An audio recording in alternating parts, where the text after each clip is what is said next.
ayuden a hacer una oración para que el propósito de esta reunión de oración, se cumpla en la vida de cada uno de nosotros. Digo, si ya estamos en este lugar, pues hay que aprovechar el tiempo. Si veniste porque te trajeron o si veniste para que no digan o no te digan por qué no veniste, bueno, de todas formas ya estás aquí y hay que aprovechar la oportunidad que el Señor nos ha dado de poder escuchar su voz, de poder entrar a su presencia y de poder orar. Es que vamos a orar para que ese propósito se pueda cumplir. Amén. Ayúdenme. Bendito Dios, Padre Santo, en el nombre de Jesús, queremos poner en sus manos esta reunión, mi Señor, para que nuestros corazones, mi Padre Santo, puedan estar receptivos a su palabra, no solo el corazón, sino la mente, nuestras vidas, nuestro ser completo, mi Señor, pueda recibir la palabra que usted tiene esta tarde, esta noche para nosotros, mi Dios. Ayúdenos, mi Padre Santo, a que este mensaje pueda ser un mensaje, mi Dios, que transforme nuestras vidas, que no pase desapercibido, sino que nuestras vidas sean transformadas por medio de su palabra. Bendito sea su nombre, Dios. Gracias por esta oportunidad, en el nombre de Jesús. Amén. Vamos a abrir nuestras Biblias en el libro de Éxodo, en el capítulo 7.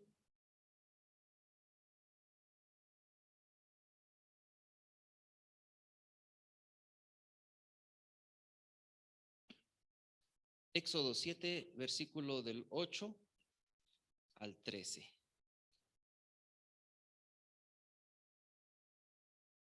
Dice la palabra de Dios. Habló Jehová a Moisés y a Aarón diciendo: Si Faraón nos respondiere diciendo: mostrad milagro, dirás Aarón: toma tú la vara y échala delante de Faraón, para que se haga culebra. Vinieron pues Moisés y Aarón a Faraón e hicieron como Jehová lo había mandado, y echó a Aarón su vara delante de Faraón y de sus siervos, y se hizo culebra. Entonces llamó también Faraón sabios y hechiceros, e hicieron también lo mismo los hechiceros de Egipto con sus encantamientos. Pues echó cada uno su vara, las cuales se volvieron en culebras, mas la vara de Aarón devoró las varas de ellos. Y el corazón de Faraón se endureció y no los escuchó como Jehová lo había dicho.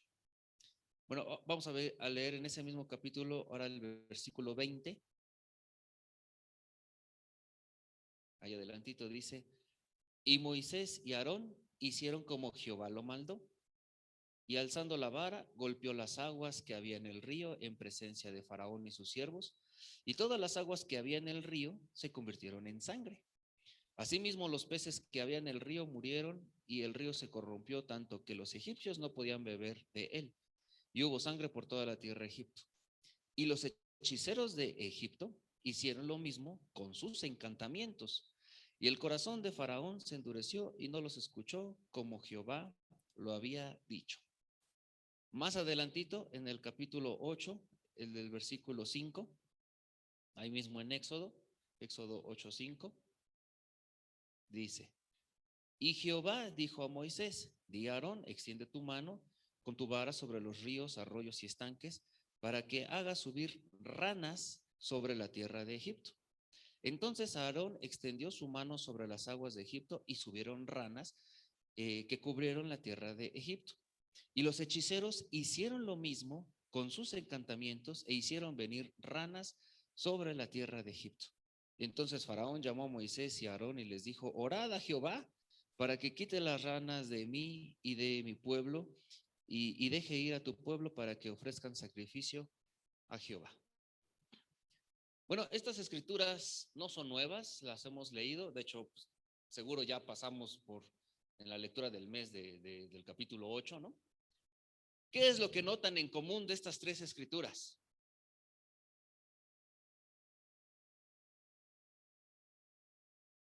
Ok, el corazón de Faraón fue endurecido, pero eso pasó en las siguientes también. Pero en estas tres, ¿qué pasó solo en estas tres? Que los hechiceros también hacían lo mismo. Dice: echa tu vara. Y los hechiceros, dice: pues yo también. Claro, la de Aarón se comió la de los demás, ¿no? Y luego dice: golpea el río para que se convierta en sangre. Bueno, los hechiceros también lo hicieron, igualito. Y luego dijo el otro: golpea y que salgan ranas. los hechiceros también sacaron ranas. Claro que luego Faraón dice, bueno, ahora ustedes quiten las ranas, ¿no? Pídanle a Dios que quiten las ranas, porque esta molestia de ranas, ¿qué onda, no?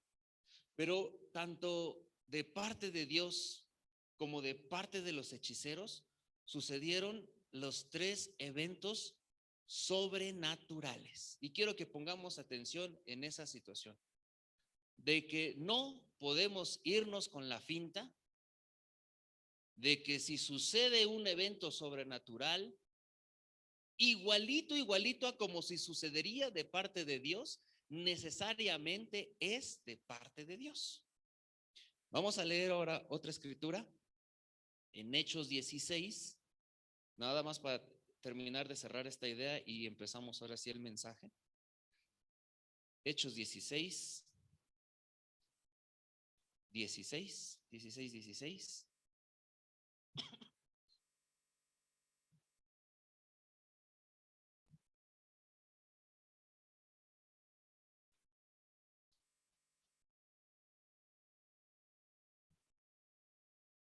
Dice: aconteció que mientras íbamos a la oración, nos salió al encuentro una muchacha que tenía espíritu de adivinación, la cual daba gran abundancia a sus amos adivinando. Esta, siguiendo a Pablo y a nosotros, daba voces diciendo: estos hombres son siervos del Dios Altísimo, que nos anuncian el camino de salvación. Y esto lo hacía por muchos días. Mas desagradando a Pablo, se volvió y dijo al espíritu: te mando en el nombre de Jesús que salgas de ella. Y salió en aquella misma hora. Bueno, conocemos el resto de la historia, que eso les valió la cárcel y demás broncas porque perdieron la ganancia y demás. Quiero que observemos las palabras que decían la muchacha con espíritu de adivinación. Ya se me perdió. Estos hombres son siervos del Dios Altísimo. ¿Eso era verdad o mentira? Verdad. No había mentira en esas palabras. Y luego fíjate qué más dice: quienes anuncian el camino de salvación. ¿Verdad o mentira? Verdad. Pero ¿de dónde provenían esas palabras? De un espíritu de adivinación que no venía de parte de Dios. Quiero que pongamos entonces especial atención tanto en las primeras escrituras del Éxodo como en esta que leímos de Hechos, que en sí las obras no las podemos juzgar como buenas o malas, sino que hay detrás de esa acción. Para que nosotros no nos vayamos con la finta, porque dirás: hermano, pero aquí ¿quién saca ranas? ¿O por qué estás compartiendo eso? O aquí ¿quién está volviendo el agua en sangre? ¿O qué tiene que ver con nosotros? Tiene que ver con que podemos estar haciendo las obras como si fueran de parte de Dios y estar cayendo en un rotundo engaño. ¿Ok? Las palabras que decía la muchacha, verdad, completamente ciertas. Pero quiero preguntarte, ¿cuál era la vida de los hechiceros delante de Dios? ¿Era agradable? Claro que no. Eran hechiceros. Después ya no siguieron, ya no pudieron copiar los demás milagros, pero estos tres sí los lograron copiar. Pero si tú te vas con la finta de lo que hicieron, dirás: no, pues estos son igual de poderosos que Dios, o a lo mejor hasta vienen de parte de Dios. No, pues esta muchacha está hablando la pura verdad, capaz que viene de parte de Dios. Pero lo mismo te pregunto: ¿la vida de esta muchacha con espíritu de adivinación agrada a Dios, sí o no? Claro que no, pues tiene un espíritu de adivinación. Tanto que el apóstol la reprende al espíritu, y el espíritu sale, y cuando sale, pues ya el negocio de los amos de esta muchacha pues se viene para abajo, ¿no? ¿De qué estamos hablando? Estamos hablando de Mateo 7.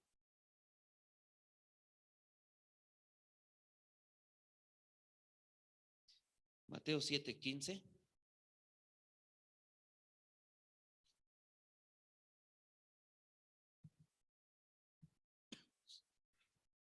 Fíjate cómo dice esta escritura.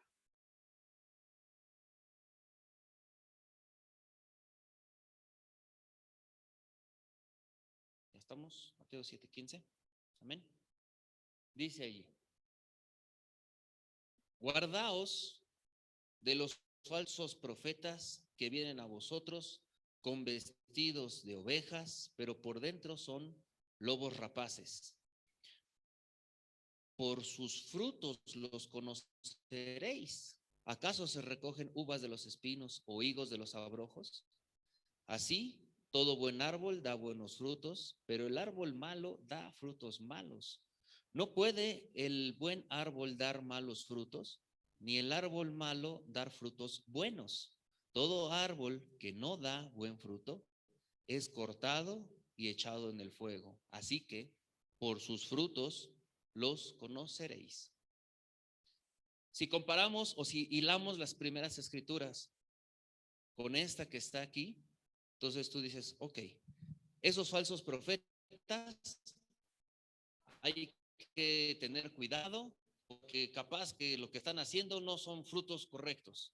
Pero si uno voltea a ver de vuelta al hechicero que tiene el mismo fruto que tuvo Moisés, que tuvo Aarón, entonces uno se podría confundir y decir, pues ¿de qué se trata? Pues si pareciera que el fruto es el mismo. Yo quiero que pongas la mirada no en el fruto de la acción, sino en el fruto de su vida completa. No en un evento de un día, lo que sucedió, sino en el testimonio completo de su vivir de la persona. Pero en la persona que quiero que te fijes es en tu persona, para que tú puedas juzgarte a ti mismo si nada más estás viviendo un evento que sucedió en algún tiempo de tu vida, pero tu testimonio, pero tu fruto ya no está siendo el que agrada a Dios. Porque a lo mejor algún día le compartiste a alguien y se quebrantó, o le compartiste a otro y llegó a la iglesia y fin. Y tu vida, si analizas completamente tu vida en el contexto de tu trabajo, en el contexto de tu lectura, en el contexto de tu honestidad, en el contexto de tu flojera, en el contexto de tu compromiso con Dios, está a la altura de ese único evento por el que te estás juzgando a ti mismo. Digo, sí, gloria a Dios, vamos avanzando. Pero si no lo está a la altura, entonces podrías estar cayendo como falso profeta, como a lo mejor un hechicero o como la muchacha con espíritu de adivinación. ¿Se entiende qué quiero decir? ¿Sí se entiende hacia dónde estoy yendo? Quiero poder desenmascarar un engaño para que lo podamos ver y ubicar completamente en nuestras vidas, y ahorita que estemos orando nos demos el beneficio de la duda y ajustar todo lo que tengamos que ajustar para no estar al lado equivocado, confundiéndonos por nuestros frutos buenos. ¿Ok? Seguimos leyendo en el versículo 21 de ese mismo capítulo 7. Bueno, tantito me regreso al 20, dice, no, el 19, todo árbol que no da buen fruto es cortado y echado en el fuego, así que por sus frutos los conoceréis. Ok, esa es la conclusión. Ahora seguimos, ahora sí en el 21 dice, no todo el que me dice Señor, Señor, entrará en el reino de los cielos, sino el que hace la voluntad de mi Padre que está en los cielos.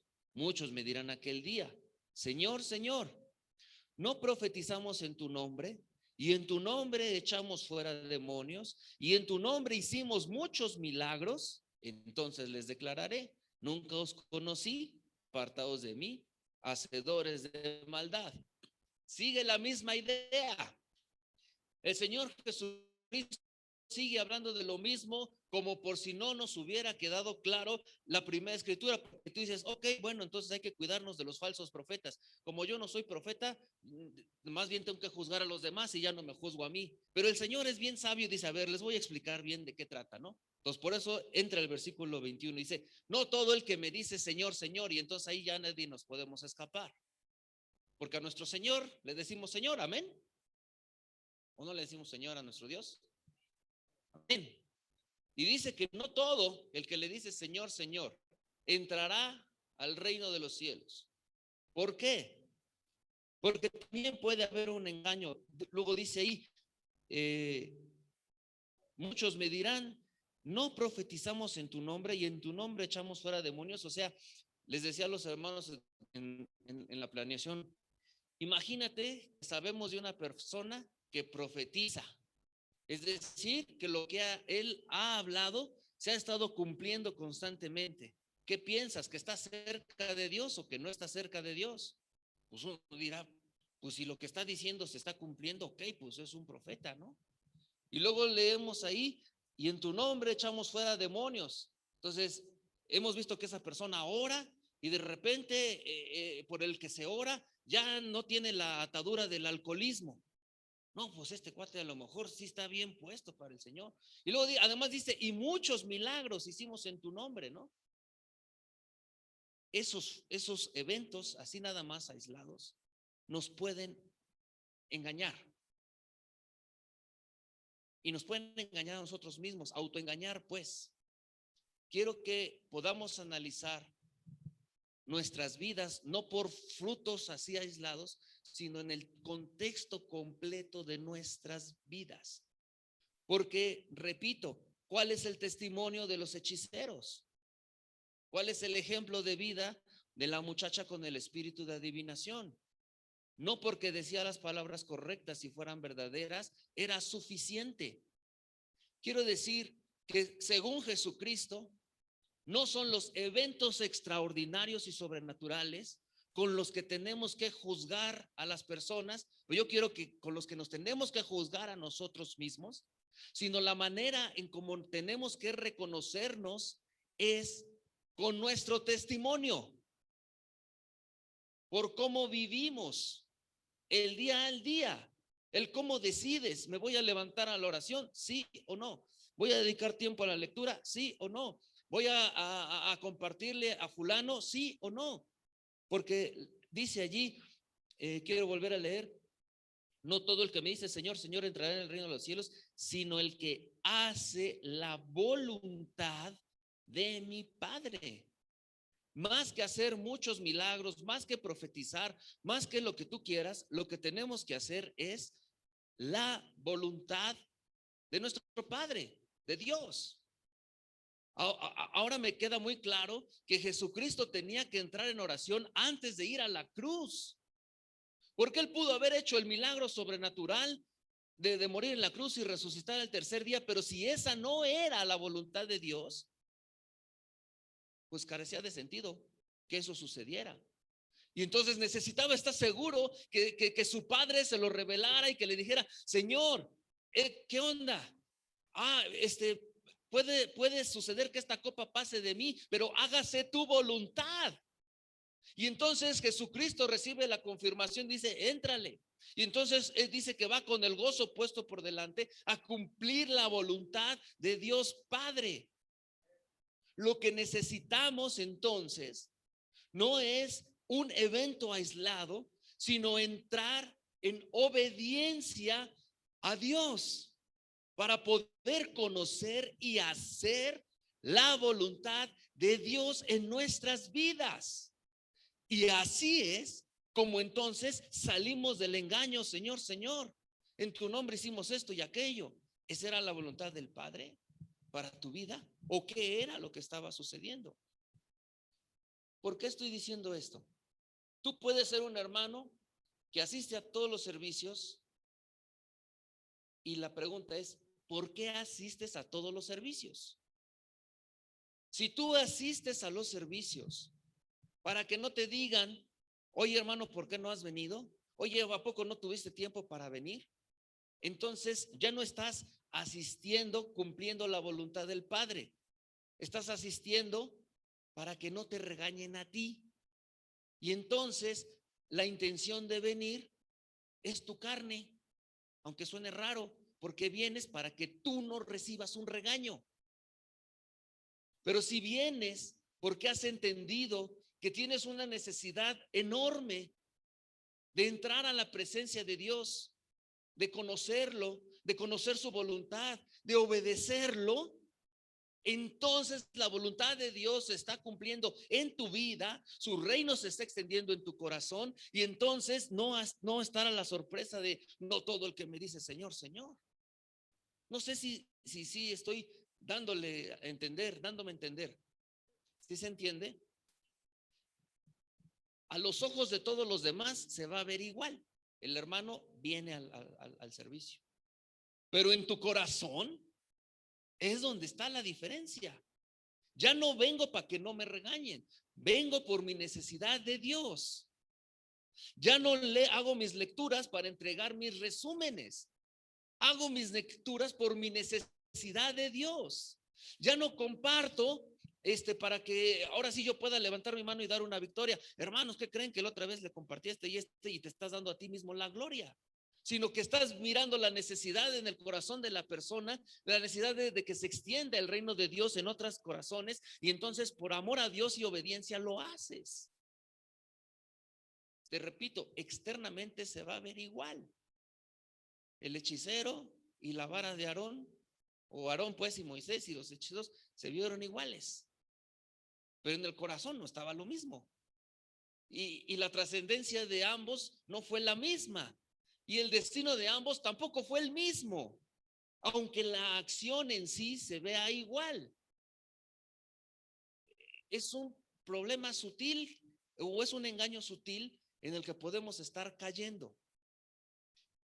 Quiero que analicemos cuál es la motivación. Se está hablando de no amar al mundo, de amar a Dios. Y es que podemos estar haciendo todas las actividades de cristiano, amándonos a nosotros mismos, sin amar a Dios. Y quiero que podamos salir de ese engaño, que podamos reconocerlo en nuestros corazones, porque va a haber sorpresas. Dice el 22, muchos me dirán en aquel día. ¿Cuál es ese aquel día? El día del juicio, el día que estés en la presencia de Dios, el día que estemos delante de Dios. Y si dice, muchos me dirán en aquel día, ¿tú crees que alguien en la presencia de Dios, a punto de ser mandado al infierno, se sienta con el valor de mentir?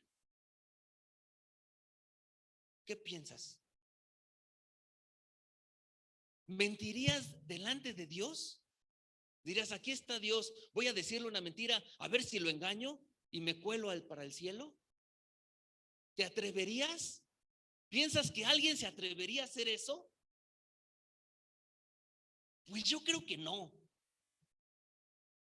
Ya sería mucho descaro, mucho no sé cómo, para quererle mentir a Dios en su cara, ¿no? A punto de, o sea, sabes que si cometes un solo pecado, estás destituido de la gloria de Dios. Y se te está haciendo un juicio. ¿Qué onda? ¿Estás justificado o estás condenado?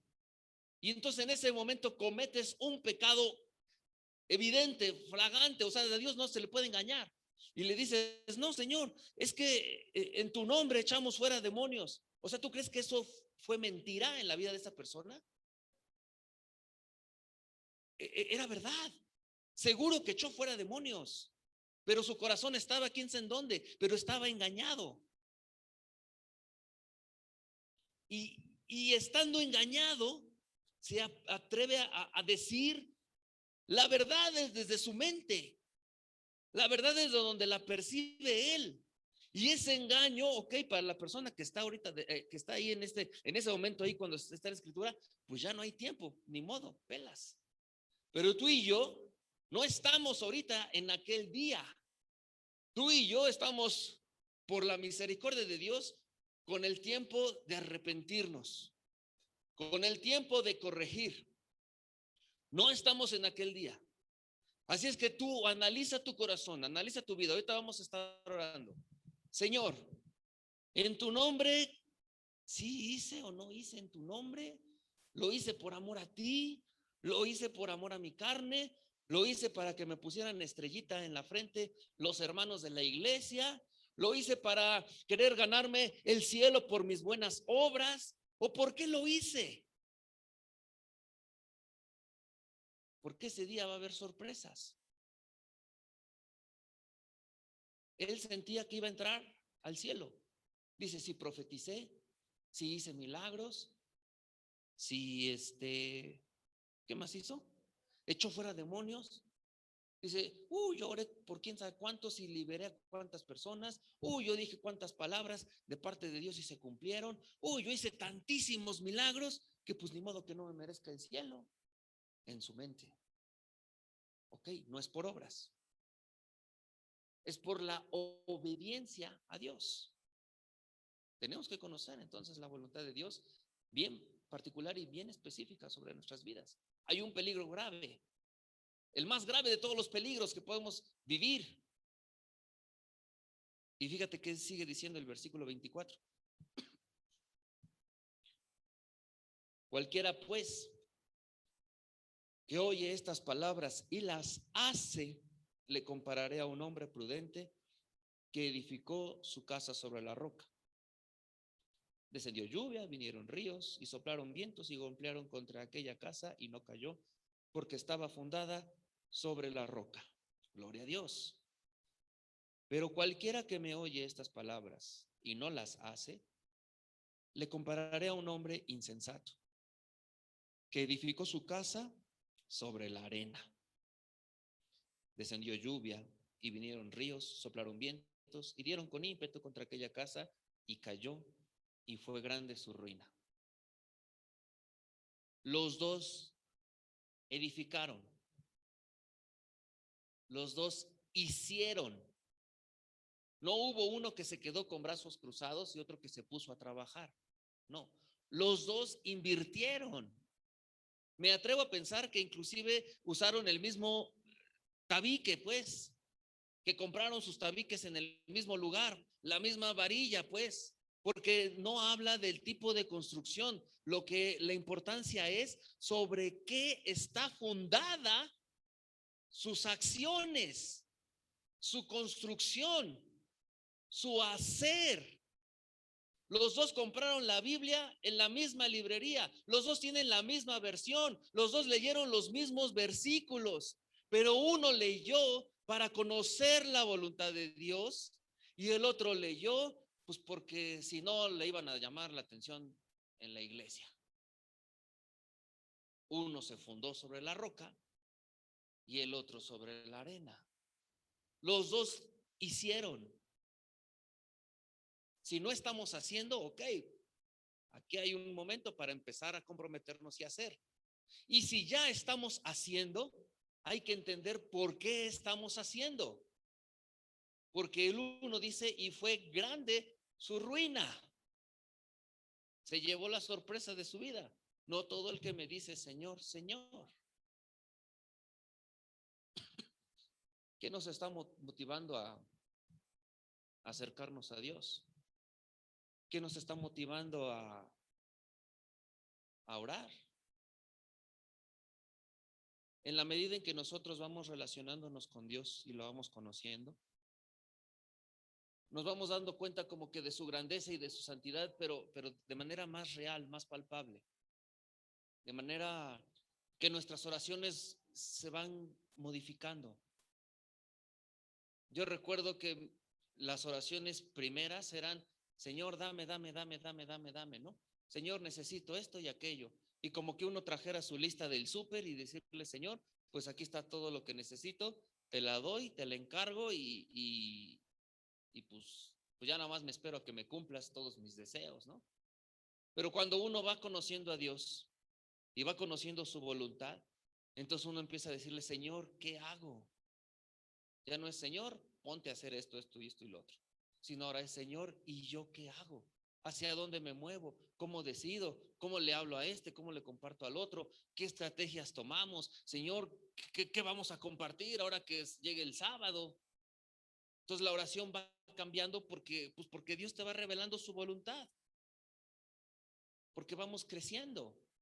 No podemos quedarnos estancados sin conocer la voluntad de Dios, sin hacer la voluntad de Dios, sino tenemos que seguir profundizando en las escrituras y en nuestra oración, pero buscando relacionarnos con Dios, no buscando que se solucionen nuestros problemas, sino buscando que nos diga el Señor cómo nos vamos a mover.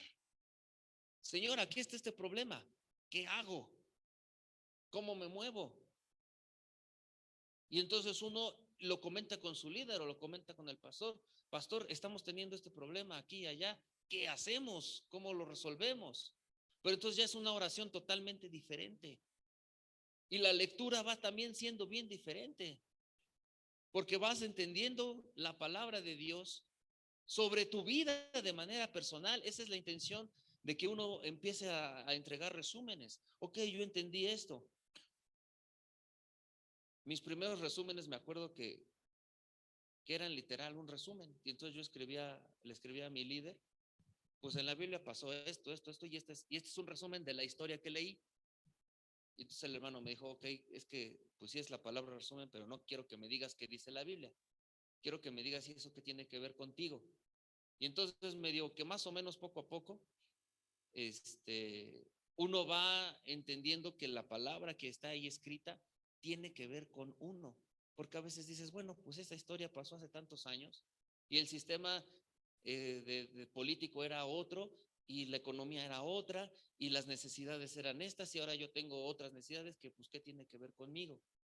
Pero cuando vas conociendo a Dios, vas entendiendo su voluntad y ya no lees las historias por encimita nomás como para entretenerte, ay sí, el Sansón qué fuerte era, sino entender la razón de que esté escrita esa historia en la Biblia y no te quedas nada más por encimita en la historia, sino profundizas qué tiene que ver contigo, si la presencia de Dios está en tu vida o si ya no sabes por dónde quedó. Lo que quiero mostrar es que hay formas de leer la Biblia, una con fruto y otra sin fruto. Hay formas de orar, una de niño chiquito y otra pues de alguien que ha experimentado algo de parte de Dios. Y así como lectura y oración, cualquier actividad. ¿Por qué vengo a la iglesia? ¿Por qué comparto? ¿Por qué no comparto? ¿Por qué decido santificarme o no? Cualquiera de las decisiones que tú tomes tiene que ver con cómo te relacionas con Dios. Y si no estás tomando en cuenta a Dios en alguna de tus decisiones, pues va a fallar. Y si estás tomando en cuenta a Dios en cualquiera de tus decisiones, pues garantía de que va por buen camino, porque Dios te va a componer cualquiera que ésta sea. Vamos a leer una última escritura que está en Primera de Timoteo.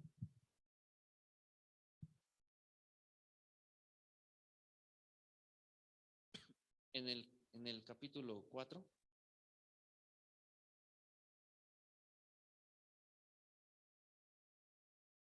y en el versículo 16.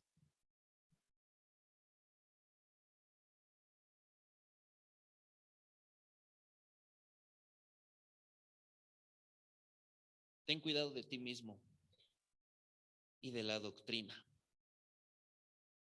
Persiste en ello, pues haciendo esto, te salvarás a ti mismo y a los que te oyeren. Amén. Ten cuidado. ¿De quién dice primero?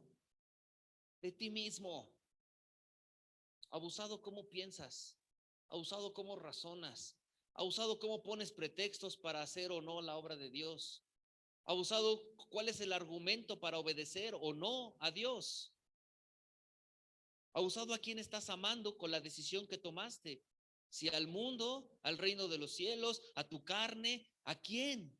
Con cada decisión estás a favor o en contra del reino de Dios. Y entonces por eso dice, ten cuidado primero de qué estás pensando, qué estás decidiendo, cómo te estás moviendo. Y luego dice, y de la doctrina. O sea, entiende bien la palabra de Dios, no la estés torciendo ni haciéndola a tu manera. Persiste en ello, pues haciendo esto, te salvarás a ti mismo y a los que te oyeren. O sea que ya no vamos solos. Hay gente que nos mira dentro de la iglesia y fuera de la iglesia, en tu casa, en tu trabajo, tus compañeros, y van a tener un primer vistazo de quién es Dios por medio de tu vida.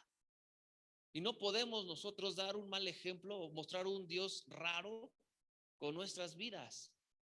Tenemos que tener ese compromiso de mostrar un Dios, pues, de manera fiel, como es nuestro Señor.